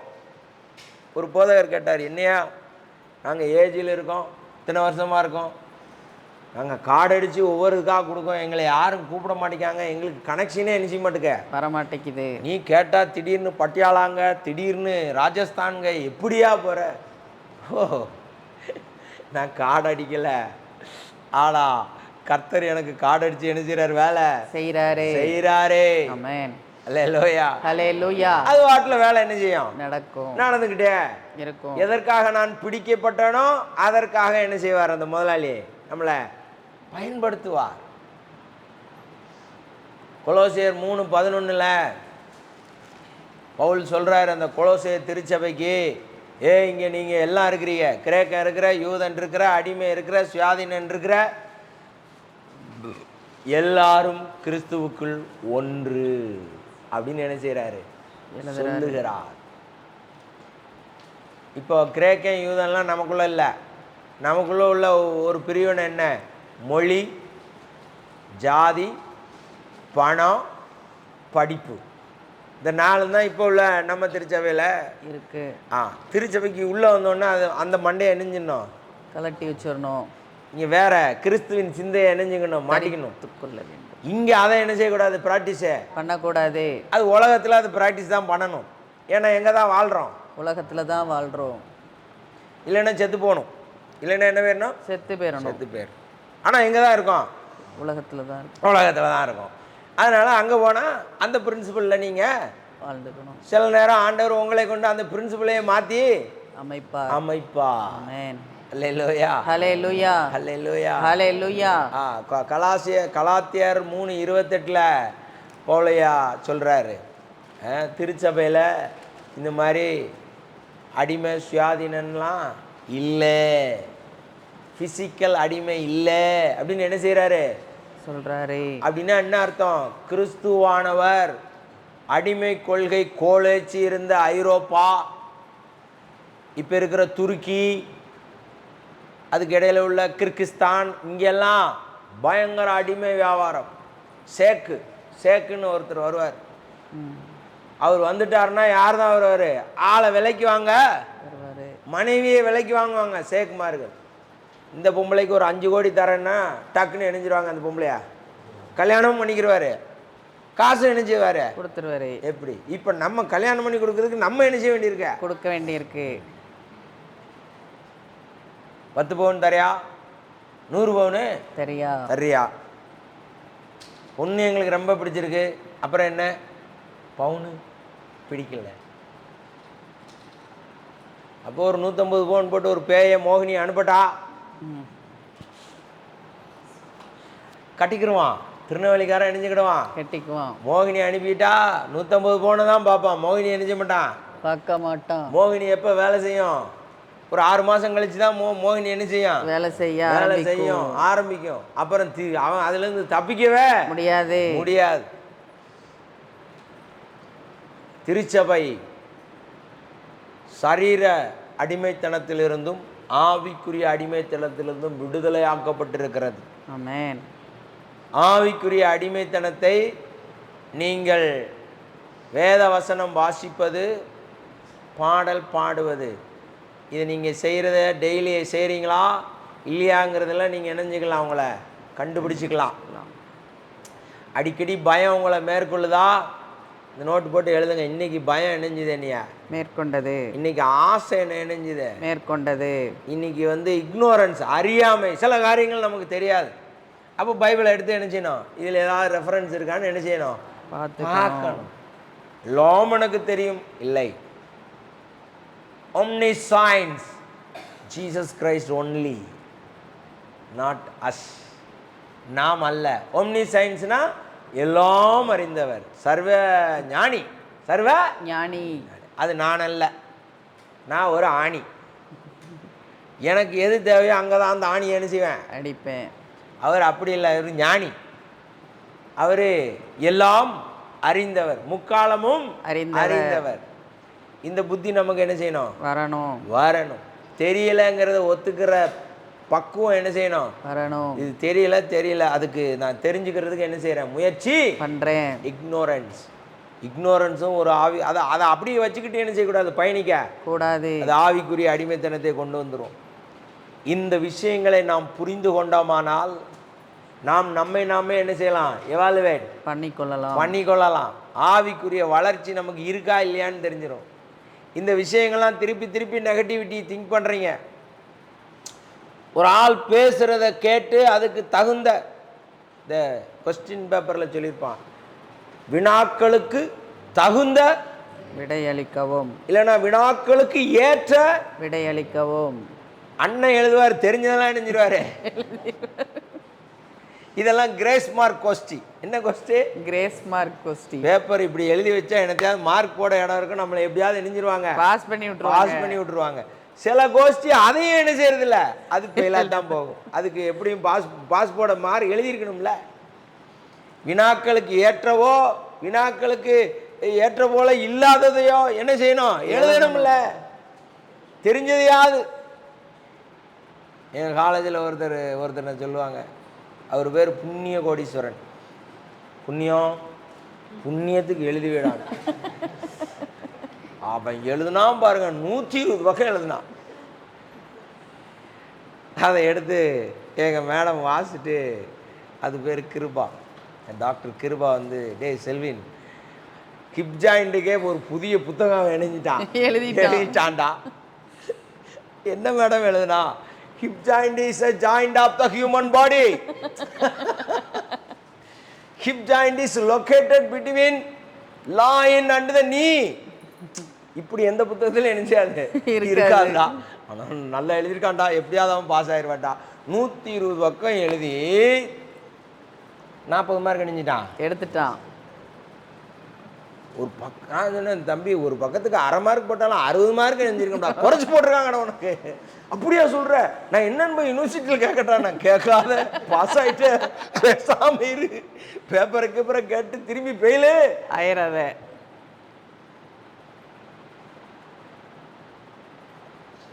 அது மாதிரி நம்ம ஆவியில் விடுதலை ஆகிட்டோம் அப்படின்னா வினாக்களுக்கு ஏற்ற விடை வரும். இப்போ ஆவிக்குரியவங்களாம் நம்ம ஒன்று சொன்னால் அது ஒரு என்னன்னு சொல்லிட்டு இருக்கோம், எதிர்மறையாக பேசிகிட்டு இருக்கோம், நெகட்டிவிட்டி. நம்ம சொல்கிறதுக்கு பதில் இணைஞ்சிருக்காத, கேட்குறதுக்கு பதில் வராத, ஏதோ ஒன்று எங்கேயோ இருந்து இணைஞ்சிக்கிட்டு இருக்கோம். ஆடு மேய்ச்சிட்டா அப்படியே வரும், இந்த ஆடு மெல்ல மெல்ல அதை கொஞ்சம் பயில் காட்டி அழைச்சி அப்புறம் தான் நமக்கு வேண்டியதை என்ன செய்ய முடியும், எடுத்துக்க முடியும். அப்படின்னா அது ஆவிக்குரிய நெகட்டிவிட்டியில் உள்ளே இருக்குது. இதெல்லாம் நீங்கள் எளிதில் கண்டுபிடிச்சிக்கலாம். இது வச்சிங்கனாலே நீங்கள் மனிதர்களில் ஈஸியாக அணிஞ்சிருவீங்க, கண்டுபிடிச்சிருங்க. இது அந்த கேஸு, இது இன்னும் ஆவியில் என்ன ஆகலை, விடுதலை ஆகலை. இட்லின்னா தோசை சாப்பிடவா அப்படின்னு கேட்குது. நான் இப்போ தானே சொன்னேன், காது கேட்கல. தெளிவாக என்ன செய்வாங்க, என்ன செய்ய, காது கேட்கலன்னு ஏதாவது செய்ய முடியுமா? முடியாது. காதில் ஏதாவது அடிக்க முடியுமா? முடியாது. காது கேட்கலன்னா ஒரே ஏதாவது நினைஞ்சிருச்சா? காது ஏன் கேட்கல? மற்றதெல்லாம் கேட்குது, கவனம் இல்லை. ஆரன் சத்தம் கேட்குது, பைபிள் வாசிக்கும் போது ஆண்டவர் சத்தம் மட்டும் என்ன மாட்டேங்க, கேட்க மாட்டேங்குது. அப்படின்னா பைபிள் வாசிக்கும் போது என்ன இல்லை, இங்கே கவனம் இல்லை. பிள்ளையை தேடி ஒரு அம்மா போகுது, 2000 பிள்ளைங்க ஓடி வருது. அவ்வளோ கூச்சல் சத்தத்துலேயும் தாம்பில்ல அந்த அம்மாவுக்கு என்ன செய்யும் தெரியும். ஆண்டவர் சொல்றாரு, 800 கோடி பேர்ல என் ஆடுகள் என் சத்தத்தை. அப்ப இந்த ஆடு கவனம் எங்க இருக்கணும்? ஃபோக்கஸ். ஹியரிங் வேற, ஃபோக்கஸ். காதோட மெக்கானிசம் என்னது?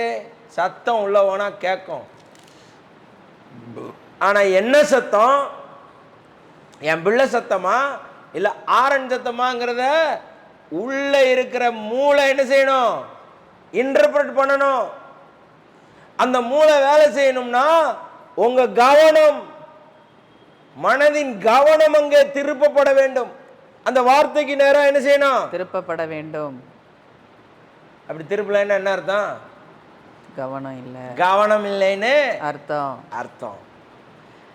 அப்புறம் அதனாலதான் உன் செவியை சாய் என் மகனே கவனமாக கேள். நீதிமொழியை சாலமோன் ஞானி பாருங்க, அவன் திருப்பி திருப்பி எழுதுவான், ஏய் கவனமா கேள், கவனமா கேள், செவியை சாய். அப்படின்னா என்ன செய்யணும்? இப்படி இப்படி எந்த பக்கம் இருந்து வருதோ அந்த பக்கம் சாட்சி கேட்கணும். ஆமா, நாய்க்கு ஈஸி, டக்குன்னு அது காதை மட்டும் இணைஞ்சிரும், திருப்பிடும். பாருங்க, நமக்கு கொஞ்சம் நம்ம தலையை தான் என்ன செய்யணும்? திருப்பணும். காது திரும்பாது பாருங்க. யானைக்கு காதே என்ன செய்யும்? ஆடும் பாருங்க. நமக்கு அது திரும்பாதனால நம்ம என்ன செய்யல? கவனிச்சிய கேட்கல. ஆனா செவியை என்ன செய்யணுமா? சாட்சி கேட்கணும். இப்படி சொல்லக்கூடாதுன்னு நீ ஞானி நினைச்சிருக்க நீதிமொழிகள், என் மகனே உன் செவியை சாய் கவனமாய் கேள். கேட்கறது மட்டும் இல்ல, கவனமாய் கேட்க வேண்டும். சில ஆட்கள்லாம் அப்படியே மண்டையாட்டுவாங்க. நம்ம நினைப்போம், ஆஹா அருமையா நினைஞ்சிருக்கு மண்டையா, செயல்ல மாற்றமே வராது. அப்படின்னா என்ன அர்த்தம்? கேட்டிருக்கு, கவனமா என்ன செய்யல? கேட்கல. இதெல்லாம் விடுதலையாகாத கேஸ். இதெல்லாம் என்ன கேஸ்? விடுதலையாகாத கேஸ். ஆவில விடுதலை. அது விடுதலை ஆகணும்னு நினைக்கும், ஆனா கவனமா கேட்காத நிமித்தம் விடுதலையா என்ன செய்யாது? வராது. ஆண்டவர் மலை பிரசங்கத்தை பண்ணாரு, எல்லாருமா சீசரானாங்க? இல்ல. ஏன்? எல்லாரும் கவனமா என்ன செய்யல? கேட்கல. ஒரு சிலர் வந்தா ஏதாவது சோறு கீரை என்ன செய்வாரு? போடுவாரு. வந்தா ஏதாவது சுகம் என்ன செய்யும்? கிடைக்கும். குஷ்டரோகம் என்ன செய்யும்? சுகமாகும். அதனால அவர் ஏதோ பேசுறாரு, என்ன பேசுறாருன்னு நமக்கு கேட்கல. எல்லாத எருசலேம் தேவாலயத்துல ஆசாரியன் வேதபாரகன் அவங்கிட்ட போய் நம்மளால சண்டை எல்லாம் போட முடியாது. ஆண்டவர் அவங்ககிட்ட சண்டை போடல. ஆண்டவர் வீடு வீடா போனார். நீ அங்கே ஒரு ஆலயத்தை வச்சுக்கிட்டு இரு தம்பி, நான் ஒவ்வொருத்தனையும் ஆலயமாக மாற்றி விட்டுறேன் தம்பின்ட்டார். அல்லேலூயா. ஆலயத்துக்கு வேல்யூ இல்லாமல் போயிடுச்சு. ஆலயத்தில் அற்புதம் நடக்கும். இப்போ இந்த ஆலயத்தில் நடக்குது. இந்த ஆலயம் எங்கே போதோ அங்கே பிரசன்னம் வருது, அங்கே வார்த்தை வருது, அங்கே விடுதலை வருது. விடுதலைங்கிறது இப்போ இந்த வீட்டில் வச்சு நடத்துகிறோம்னா இந்த தெருவில் உள்ள வானமண்டலம் விழும். Amen. That is the planetal deliverance. Amen. ஒரு பர்சன் மேல கை வச்சோம்னா அது பர்சனல் டெலிவரன்ஸ். இயேசு கிறிஸ்துவின் ஆளுகையை, பரிசுத்த ஆவியானவரின் ஆளுகையை நாம் இந்த தெருவுக்கு என்ன செய்திருக்கிறோம்? டிக்ளேர் பண்ணியிருக்கோம். நாங்கள் ராஜ்யத்தின் புத்திரர்கள். எங்கள் ஆவிக்குரிய அடிமைத்தனத்தை நாங்கள் என்ன செய்கிறோம்? ஒத்துக்கிட மாட்டோம். எங்கள் ஃபிசிக்கல் அடிமைத்தனத்தை நாங்கள் என்ன செய்ய மாட்டோம்? ஒத்துக்கிட மாட்டோம். உனக்கு இன்னும் கொஞ்ச காலம்தான் இருக்குது அப்படிங்கிறத சொல்ல வந்திருக்கிறோம். அதே நேரத்தில் நாம என்ன செய்கிறோம்? ஆராய்ச்சி பண்ணிக்கொள்ளுகிறோம். நம்ம ஆவிக்குரிய அடிமைத்தனத்தில் இருக்கிறோமா இல்லையா அப்படிங்கிற நாமே நினைஞ்சுக்கலாம், இதை வச்சு அறிந்து கொள்ளலாம். ஆனால் ஆண்டவர் விடுதலையாக்கி விட்டார். திருச்சபையில் ஆவிக்குரிய அடிமைத்தனத்துக்கு வாய்ப்பு இல்லை, சரீர அடிமைத்தனத்துக்கு வாய்ப்பு இல்லை. ஆனால் நாமளாக என்ன செய்யக்கூடாது? அதே மைண்ட் செட்டை அதை என்ன செய்யணும்? சிந்தையை கலட்டி வச்சுட்டு வேற சிந்தையை என்ன செய்யணும்? கிறிஸ்துவின் சிந்தையை மாட்டிக்கணும். வேதம் அப்படி தெளிவாக சொல்லுது. 3:28 வாசிங்க கலாத்தியர். யூதன் என்றும் கிரேக்கன் என்றும் இல்லை, அடிமை என்றும் சுயாதீனன் என்றும் இல்லை, ஆண் என்றும் பெண் என்றும் இல்லை, நீங்கள் எல்லாரும் கிறிஸ்து இயேசுவுக்குள் ஒன்றாய் இருக்கிறீர்கள். அல்லேலூயா. ஹல்லேலூயா. சரீர டிஃபரன்சியேஷன், ஒவ்வொரு ஆளுக்கும் ஒரு சட்டை போட்டால், ஒரே பெண்ணுக்கு சுடிதார் போட்டால் ஒரு அப்பியரன்ஸ் கிடைக்கும், சேலை கட்டினா ஒரு அப்பியரன்ஸ் கிடைக்கும், வடநாட்டுக்காரி மாதிரி ஒரு மாதிரி சேலை கட்டினா அது ஒரு அப்பியரன்ஸ். ஆமாம், வேறு வேறு ட்ரெஸ் மாற்றும் போது, ட்ரெஸ் கோடு மாறும்போது அப்பியரன்ஸ் என்ன செய்யும்? மாறும். அது ஆவிக்குரிய விடுதலையே என்ன செய்யாது? பாதிக்காது. என்ன ட்ரெஸ் போனாலும் ஆண்டவர் உள்ளே இருக்கிற இதயத்தை என்ன செய்வார்? பார்ப்பாரு. அல்லேலூயா. ஆண்டவருக்கு அதுதான் முக்கியம், சோல் தான் முக்கியம். அல்லேலூயா. ஆமாம், அதில் இளைப்பாறுதல் கொடுக்குறேன்னுவார். அதில் இளைப்பாறுதல் இருந்தவங்க தான் எப்படி இருப்பாங்க? பயம் இல்லாமல் இருப்பாங்க, பூரண அன்போடு இருப்பாங்க. அதனால் இந்த ஸ்லேவரி சிஸ்டத்தை நன்றாக புரிந்து கொண்டு, இந்த ஸ்லேவரி சிஸ்டத்தை சரீரத்திலும் ஆவியிலும் இயக்கு கொண்டிருப்பவன் பரமசத்துரு ஆகிய பிசாசு என்பதை நாம் அறிந்து கொண்டு அவனுக்கு என்ன கொடுக்கக்கூடாது? இடம் கொடுக்கக்கூடாது. அவனுக்கு என்ன கொடுக்கக்கூடாது? இடம் கொடுக்கக்கூடாது. அவன் நேரடியாக உங்களுக்கு வந்து இடம் கேட்க மாட்டான். நீங்கள் யாரை ரொம்ப மதிக்கிறீங்களோ அவங்க மூலமாக வந்து என்ன செய்வான்? ஏற்கனவே அவங்க மரியாதையை பெற்றிருப்பாங்க, அவங்க மூலமாக இணைஞ்சிருவான், உள்ளே வர்றதுக்கு வழி பார்ப்பான். அதுக்கு மட்டும் இடம் என்ன செய்யக்கூடாது? கொடுக்கக்கூடாது. பேசலாம், சிரிக்கலாம், உணவு மட்டும் என்ன செய்யக்கூடாது? அவங்களோட சாப்பிடக்கூடாது. ஏன்? உணவு உண்டுட்டிங்கனாலே அக்ரிமெண்ட்டு போட்டுட்டீங்கன்னு அர்த்தம். அதனால தான் கிறிஸ்து மாம்சத்திலே வெளிப்பட்டார் என்பதை ஒத்துக்கொள்ளாத, கிறிஸ்துவின் தெய்வீகத்தை ஒத்துக்கொள்ளாத நிறைய கூட்டம் வருது. அது எப்படி வரும்? சூப்பர் பாஸ்டராக வரும். எப்படி வரும்? சூப்பர் பாஸ்டராக வரும். நீங்கள் என்ன செஞ்சிடணும்? பிச்சை கூட போட மாட்டேன், உனக்கு என்ன கொடுக்க மாட்டேன்? பிச்சை கூட போட மாட்டேன், தண்ணி கூட என்ன செய்ய மாட்டேன், கொடுக்க மாட்டேன். உடனே அவங்க சொல்லுவாங்க, உங்களை நரகத்தில் தள்ளிவிட எனக்கு அதிகாரம் இருக்கு. போய் இயேசுநாதர்கிட்ட சண்டை போட்டு வா, அதுக்கப்புறம் என்ன செய்கிறேன்?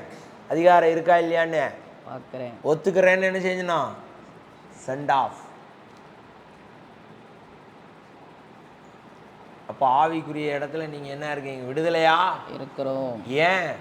உங்களை தேவன் ஊழியக்காரராக பார்க்குறார், உங்களை தேவன் மனவாட்டியாக பார்க்குறார். ரெண்டுக்கு வித்தியாசம் சொன்னல, இதெல்லாம் ஞாபகம் வைத்து கொள்ளுங்கள்.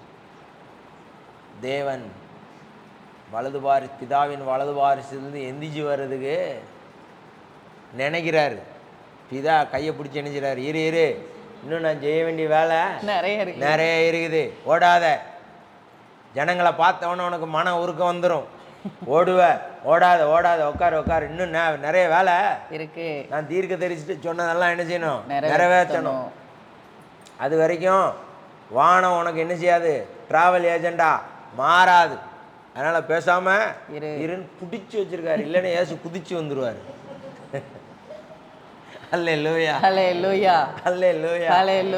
பிதா சொல்றார், நீ இறையா, நான் அனுப்பின ஆவியானவரை இன்னும் எனக்கு தகவல் கொடுக்கல, என்ன எல்லாம் ஏசுவா மாத்திட்டேன்னா? ஐயா, எல்லாம் கருங்கல்லா இருக்குது, மாத்திரம் மறுநாள் கருங்கல்லா மாறிடுது, வெயிட்னு தான் சொல்றாரு. அதனால நீ வெயிட் அப்படின்னு பிதா இறுக்கி நெஞ்சிருக்காரு, வச்சிருக்காரு. இல்லைன்னா நம்ம பாட்டுக்கு ஏசு நெஞ்சிருவாரு, முள்ளில் அடிக்கிறது கடினமானு குதிச்சிருவாரு. ஆமா, அதனால அவர் வரத்த ரெடியாக தான் இருக்காரு. பிதா தானே, என் அனுமதி இல்லாமல் நினைச்சக்கூடாது, போகக்கூடாது. நான் சொல்லியிருக்கேன், இந்த மரணத்தை நான் என்ன செய்யணும்? வீழ்ச்சி அடைய வைக்கணும், நிறைய வேலையெல்லாம் இருக்குது, எல்லா வார்த்தைகளும் நிறைவேறணும். அதுக்கப்புறம் தான் நீர் என்ன செய்யணும்? போகணும். அதுக்கு முன்னாடி உன் சபையை என்ன செய்யணும்? கொண்டு வரணும். அதுக்கு மேக்கப்லாம் என்ன செய்ய வேண்டியிருக்கு? போட வேண்டியது இருக்குது. முன்னா மாதிரியே மாற்றணும். மாற்றி தான் திருப்பி இயேசு கூட என்ன செய்யணும்? பூமிக்கு. ஆமாம், இப்போ என்ன மாறுற மாதிரி தெரியும், ஆனால் மாறாது. உள்ள வேற இருக்கும், வேற இருக்கும். அப்பப்போ அது வெளிப்பட்டுரும். அதனால் ஆவிக்குரிய அடிமைத்தனத்தையும் சரீர அடிமைத்தனத்தையும் கிறிஸ்துவானவர் தம்முடைய சிலுவையிலே அதை உடைத்து நமக்கு விடுதலையை கட்டளையிட்டிருக்கிறார் என்பதை நாம் அறிந்து ஒவ்வொரு நாளும் நமக்கு அந்த ஆவிக்குரிய அடிமைத்தனம் இதெல்லாம் இருக்குது. Desire, fear, negativity, ego. இந்த நாலும் உள்ள வேலை செய்தான்னா உஷாரு ஆயிரணும். எப்பவுமே நம்ம வெளியவே பார்க்குறோம், உள்ள என்ன செய்யணும்? பார்க்கணும். என்ன வருதுன்னு பார்க்கணும். எது நம்மளை மேலே தூக்குதுன்னு என்ன செய்யணும்? பார்க்கணும். ஜெயிக்கிறீங்க தோக்குறீங்க ரெண்டாவது, முதல்ல அதை கவனிக்கணும். ஃபோக்கஸ். வேத வசனத்தை பார்க்கும்போது ஃபோக்கஸ். That's all. ஓவர். அல்லேலூயா. தேவன் தாமே இந்த செய்தியை ஆசீர்வதிப்பாராக.